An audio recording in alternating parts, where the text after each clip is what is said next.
Right, hello and welcome to episode 21 of the Austin 7 special build. And first of all, the first thing I'm going to do is apologise for the longest gap between videos so far throughout the whole series. I've really struggled with momentum for this whole video. So this one is really scrappy. There's lots of bits of segments that I've been working on, but I've really struggled with the whole filming side of the YouTube. I don't really know what to say. I really want to progress with the project, and when you film, it does take twice as long, all different camera angles and stuff like that, and that's great because you want to see it. But I really need to get the car done.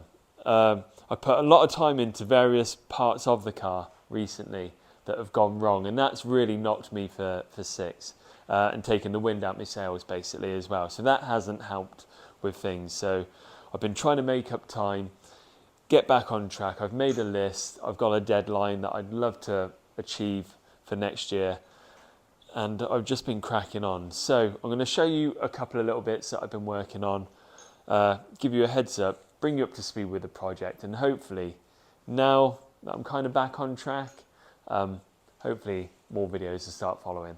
So what I wanted to show you was one of the modifications I've done. Now if I just zoom out, this cowl used to come down to about here and didn't flow with this line coming through here. Now I really wanted this to come down here. I thought it made a really nice feature, but it just bothered me. It was one of them things that wasn't quite right since I'd done it, and I just couldn't let it go. So I ended up chopping this off here, shortening it up, drawing a line so that came all the way up through. So that line follows all the way along and then up to the tail. And I think it just creates a slightly different look, but actually it suits the car.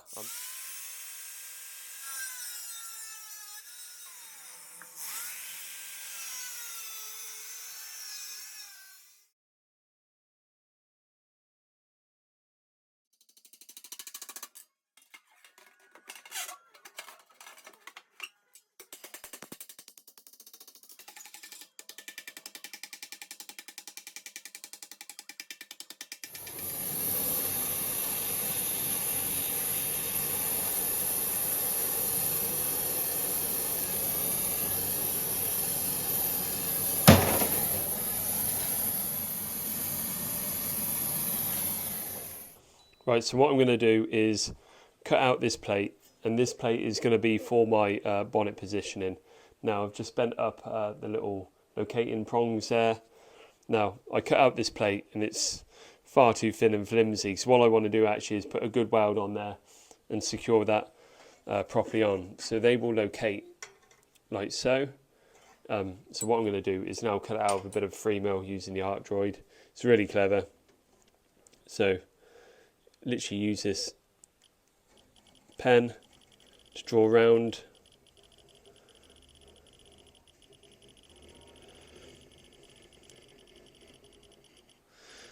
It's literally appearing on this screen in front of me. Right, so there we go. So I get the camera, show you that. So what I'm going to do is take this pen off, like so. Take that out, just store that out of the way. And what I do is put my plasma torch on.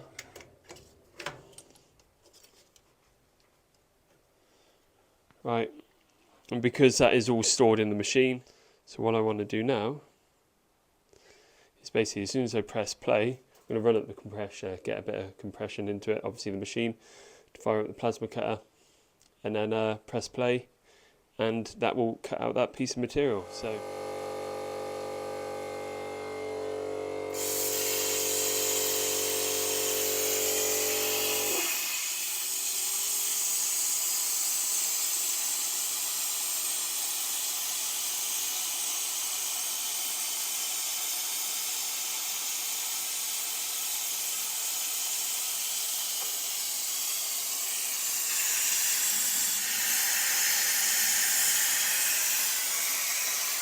So this is what I've done for the bonnet to help me locate it into position and to fix it into place. It's copied off a design at work, off a little Italian car. So I really liked it, and I shall show you how it works. Right, so that steel plate there with them prongs are going to be riveted onto the stiffening plate that I have on the inside. And then I've got two locating holes in the framework here. So literally, I shall just slide that, hopefully, into place. Obviously I've got the tape, it's in the way.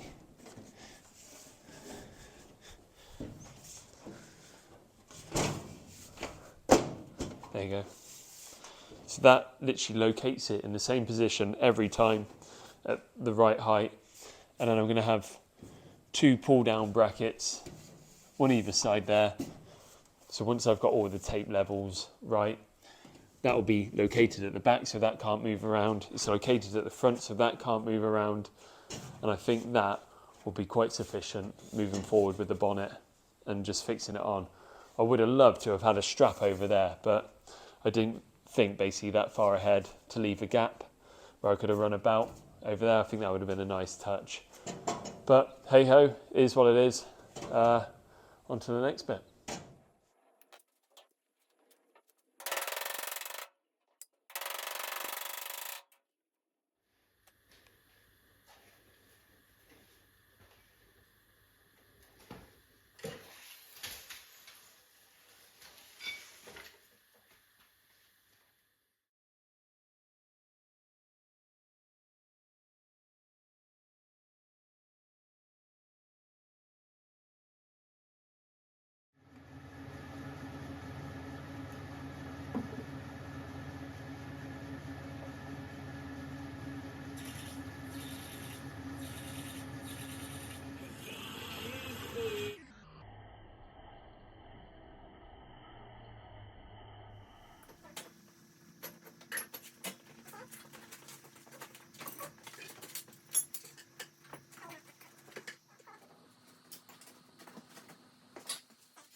Right, let's give you a quick walk around the bulkhead.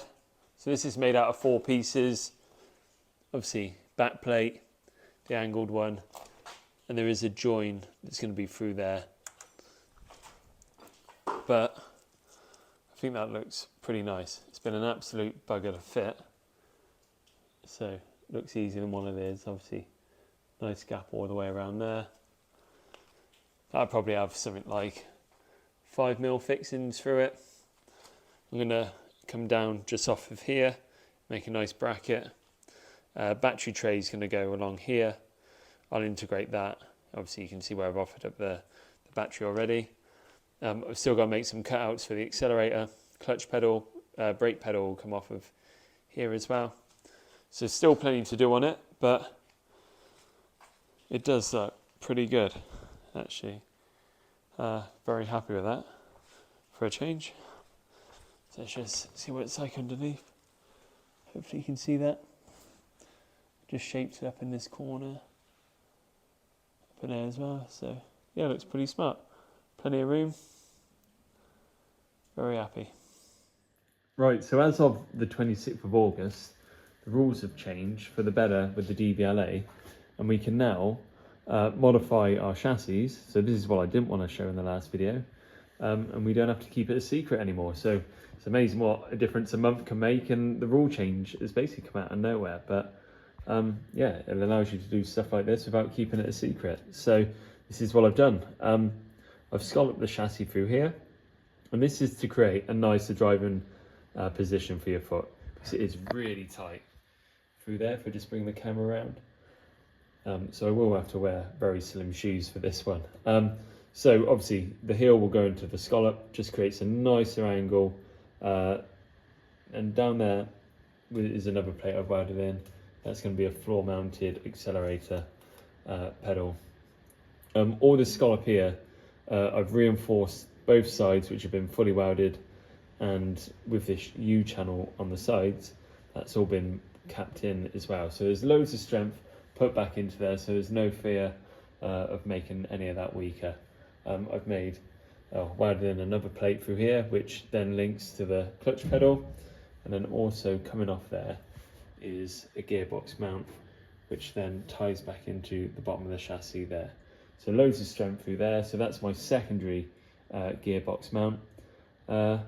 And hopefully plenty of strength put back into the chassis and a nicer driving experience. So another job I've started is the exhaust manifold plate there. So that's going to be cut out as one whole piece. I'm going to get that laser cut either out of 10 or 12 mil. First of all, I'm going to start with a cardboard template. Then I get made out of 1.5 mil alley, just to make sure that everything is spot on the dimensions wise. That then gets scanned into the computer, and then we go from there. But I need to get all of that sorted, so I'll be making the complete exhaust system, because I need to cut the hole in the bodywork here accordingly. So that'll be a 4-into-1 system. I don't like the idea of a box, but depending on how it runs, I may have to fit a box around here. I don't want to, but I'd love a straight pipe because it just looks so clean. Going over the top of the back wheel, and then there'll be a slash cut at the back. So a lot to do, so let's start the ball rolling on that project.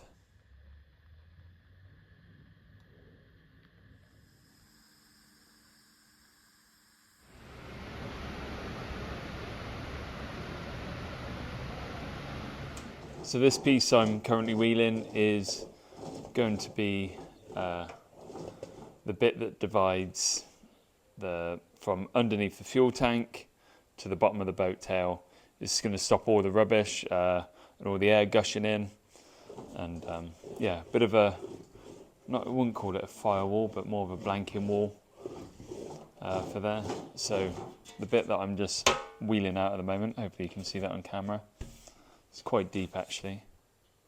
I initially started that with on the sandbag, and then I went over onto the planching hammer, and then I thought, actually, maybe you should be filming this, Tom.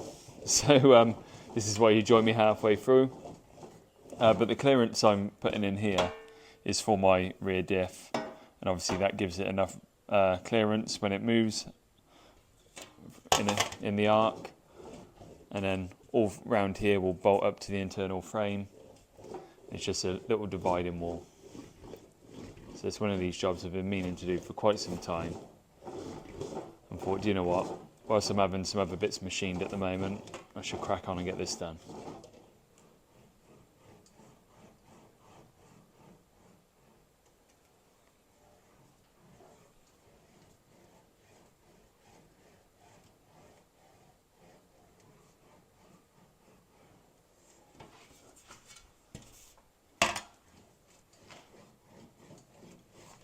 Right, so let's quickly show you what it looks like in position.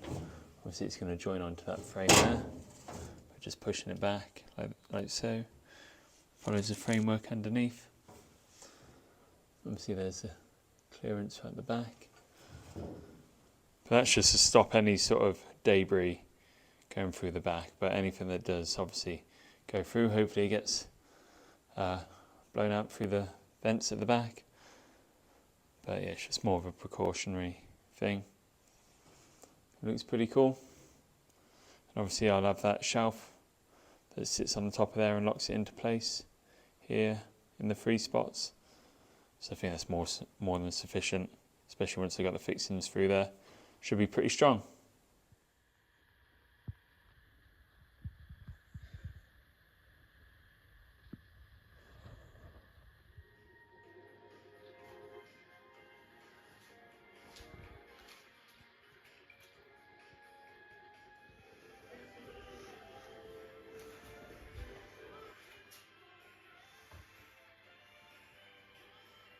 Right, okay, so that brings us to the end of the episode.